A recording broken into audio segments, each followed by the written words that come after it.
Nós estamos aqui aprendendo algumas coisas que estão diretamente ligadas à cidadania de uma maneira geral. Ontem, nós tivemos aqui uma explicação didática a respeito do que significa o quinto constitucional.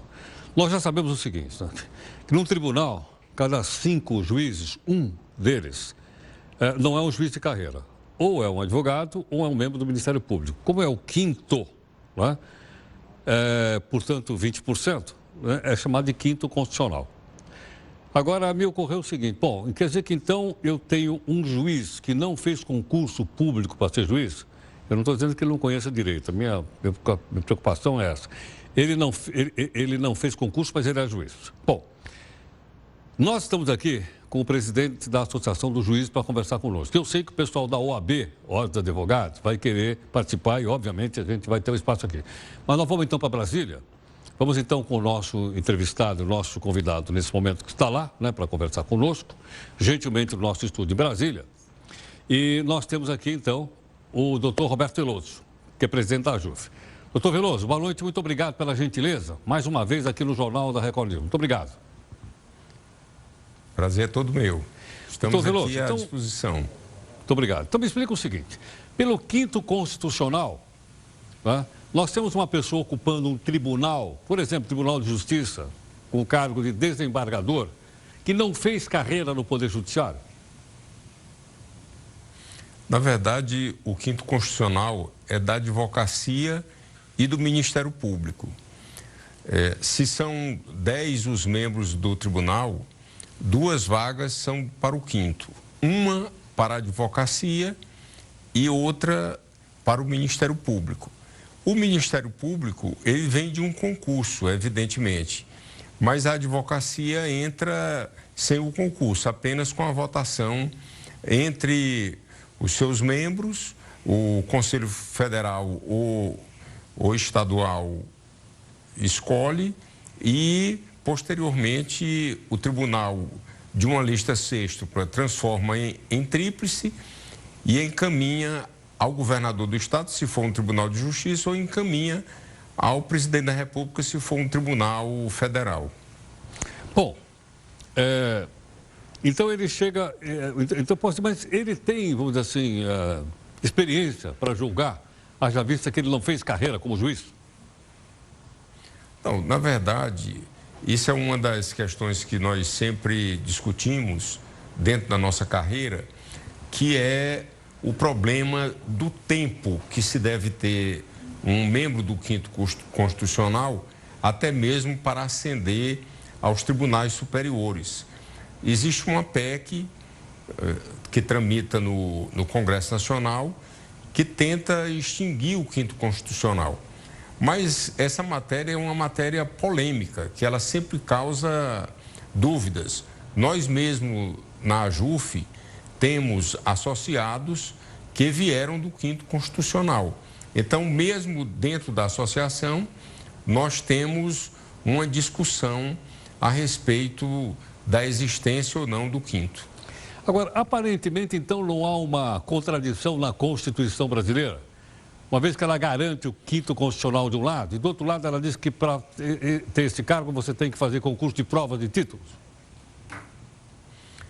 O que nós dizemos em relação ao quinto constitucional é que ele deve ter uma postura, ou seja, uma adequação, pelo menos essa adequação, que hoje a Justiça do Trabalho conseguiu. A Justiça do Trabalho, o quinto constitucional, dos tribunais regionais do trabalho, não ascendem ao Tribunal Superior do Trabalho. Isso foi algo que o Tribunal do Trabalho conseguiu, mas ainda nós, nem os tribunais de justiça, nem os tribunais regionais federais, conseguimos. Mas é uma matéria, como eu digo, polêmica, é uma matéria que gera muita discussão. É evidente que os advogados, principalmente que você estava falando, que não se submetem a um concurso público, eles não vão querer perder o quinto constitucional. E como nós, juízes, não temos representantes nem na Câmara e nem no Senado, porque evidentemente nós não podemos nos candidatar, mas ao tempo em que os advogados eles têm uma força muito maior. Se for fazer uma pesquisa na Câmara e no Senado, nós vamos encontrar inúmeros advogados. Então, essa matéria, para ela ser desconstituída, ela tem uma dificuldade muito grande, mas não quer dizer que a sociedade não possa discutir. O que é o que nós estamos fazendo aqui com a gentileza da sua participação. Couto, qual é a pergunta? Boa noite, doutor Veloso. A JUF tem estado muito em evidência, né? Um outro assunto que está no noticiário hoje é uma lista de 30 nomes que a JUF apresentou ao presidente Temer para a vaga no Supremo Tribunal Federal. Isso eu não me lembro de ter acontecido antes. Está todo mundo fazendo listas para o presidente Temer, né? Os juízes, procuradores, um grupo de advogados em São Paulo ontem também. Por que está acontecendo agora? Todo mundo está fazendo lista para a vaga do Teori. Eu vou explicar em relação à Justiça Federal. O que ocorre é que o Supremo Tribunal Federal, primeiro, sempre teve um representante da Justiça.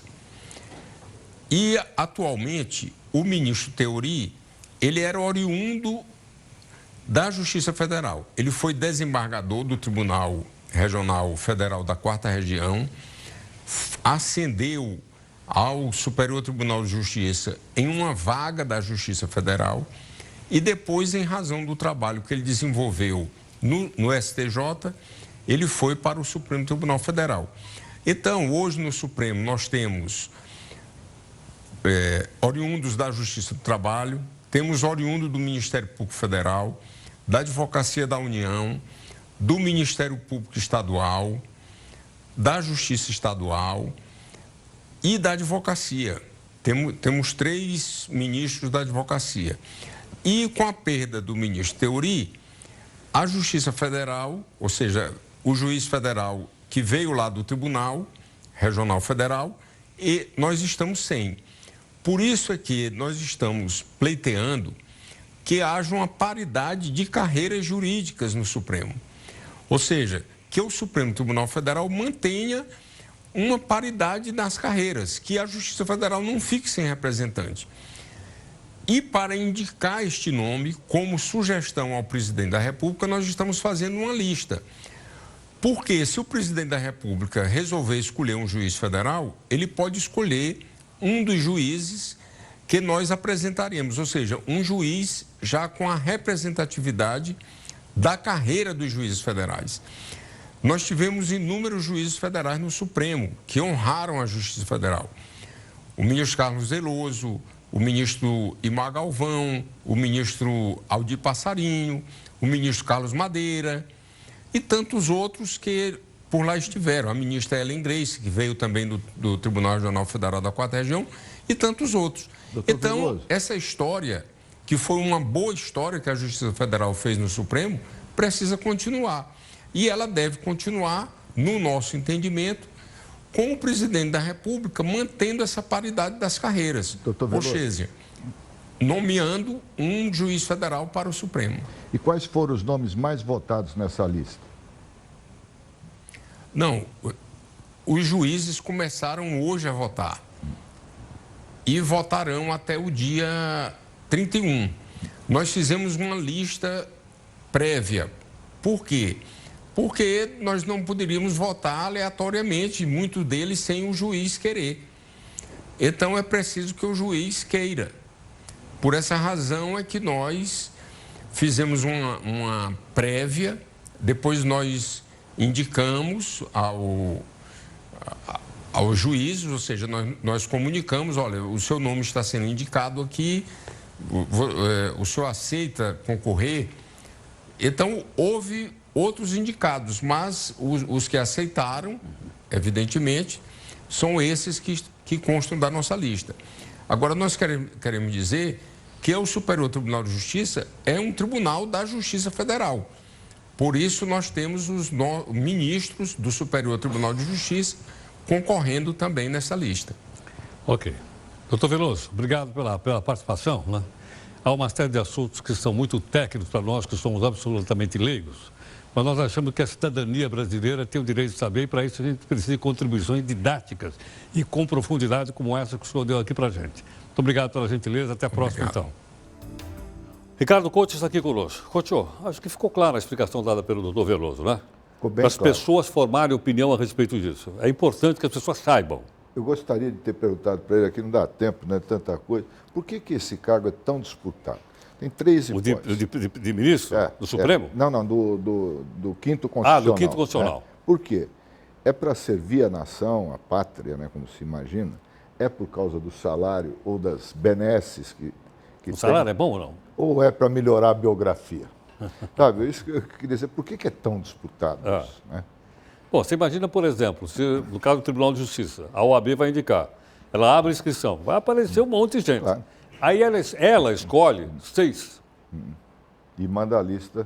Depois manda a lista de 3 lá para o governador. O governador escolhe entre os 3. Mas eu digo, qual é o critério de escolha? Eu gostaria de saber. Não, eu também não sei, imagina. O pessoal da OAB vai estar aqui, a gente vai explicar, aos pouquinhos a gente vai entendendo isso aí. Né? Cada coisa que a gente descobre, né, precisa explicar mesmo. Né? Não, nós temos que Muita explicar. coisa. E aprender também. Tá certo. Ok, a gente volta já então com o nosso próximo convidado, né?